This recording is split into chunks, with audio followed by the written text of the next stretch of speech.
Ladies and gentlemen, welcome back to the channel. Key here from Cmon the Hibs Celtic. If this is your first time coming across the channel, if you could press that subscribe button below, even a thumbs up or a comment below would be really appreciated. Special shout out to the Glasgow Celtic wear on Instagram for the jersey. It's an absolute cracker. Fits well. It's not a knockoff. It's legit. You know, it cost me a good few quid to get it. Got it within 3 to 4 days, and I have to say, I'm delighted. Absolutely delighted. So check them out on Instagram. They're a good page. So let's talk about the transfers. A few outgoings, potentially incomings. So let's talk about the outgoings. Ewan Henderson is going on loan to Hibs until the end of the season, until he goes there in a 3.5-year contract from next season. Look at, he's 21 years of age. He's played a handful of games for the senior team of Celtic. Came through the Celtic youth system. He's going to reunite with Sean Maloney, which he worked with in the youth system. I'm delighted for him, Ewan Henderson. He got his goal against Betis back last month, and I wish him the very best. I think he's going to be a crucial player for Hibs. I think that's potentially their replacement for Scott Allen, hopefully. But I'm delighted for him. At least he's going to get first team football. And it was the same with Liam as well. Liam was a decent player for Celtic. He just didn't break through the first team a lot. So hopefully he gets a good few starts in there at Easter Road. The next one that's going to be on loan is a defensive midfielder that we signed during the summer from Sheffield Wednesday, a 20-year-old Liam Shaw. Liam Shaw, basically, he looks like he's gone on loan, he is, and he's gone to Motherwell. I wish him the very best. He hasn't got much time. He played in the Europa League game against Betis, had a few pre-seasons. We haven't seen much of him. When he obviously played pre-season, we're like, he could be a baller, but he just, the competition in there, you got Beaton, and then Idiguchi that's at the coming in as well. McCarthy, perhaps Sorrow as well.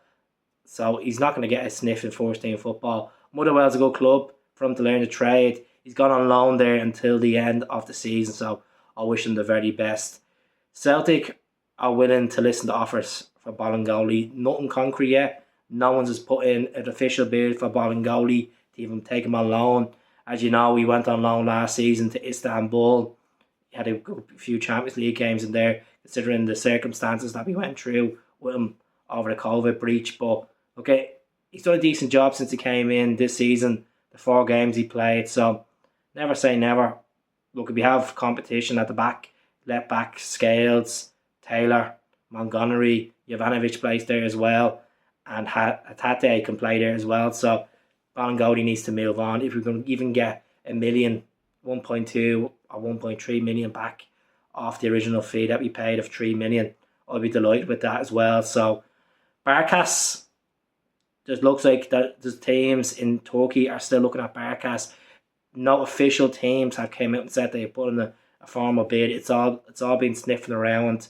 There's no reports yet coming from Greece this week. There was last week that AEK were looking to take him back on loan, but that's died down. So it looks like Turkey could be his destination. I wish him the very best. Congratulations to him again, to him and his missus on the birth of their baby as well. So Barkas goes. If we give him a couple of more games, first team football before the end of the window, and might give him a chance of getting that move on the final day. Fingers crossed.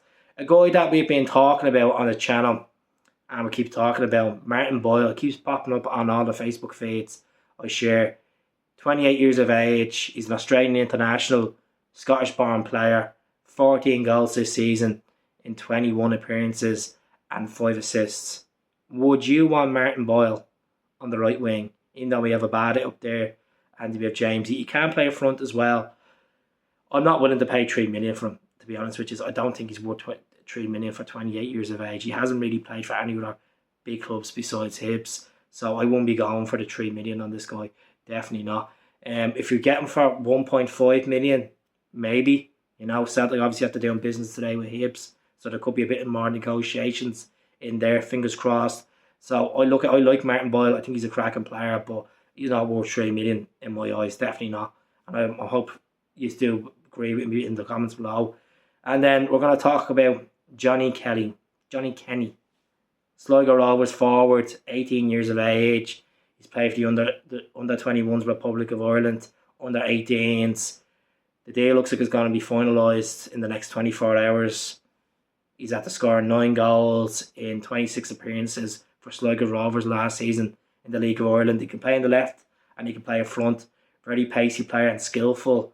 I don't know if this is too much of a big step. I've mentioned in previous videos for him, but I've talked to many people in Sligo and they've said to me, look, he's a good prospect. I think he'd be a breakthrough player for Celtic if he gets the game time. So actions speak louder than words. Let Ange assess him when he comes in this window. It could be a chance that he might play for the Celtic B team or just be around the team, getting used to the ropes. Like, you know, Celtic's a massive club compared to Sligo Rovers. Going from the showgrounds to Celtic Park, it's a no-brainer. So I wish him the very best at a club. Okay, if he hits the ground running, gets a couple of games in, might be in contention against Alloway as well in the Scottish Cup. So let's see. But that's really it for me. As I said, Shaw's going out to Motherwell. Henderson's going out to Hibs to the end of the season. Then he's going to complete the permanent move in the summer for 3.5 years. Boli, they're willing to listen to offers. There's been nothing about Yeti because he's still injured. There's been no developing since the other day on Vickers and Jota, as much as we want them to win as much, but there's been no development. So that's my transfer news for the day. Subscribe to the channel and I'll speak to you all soon. Hail, hail, up the Celts.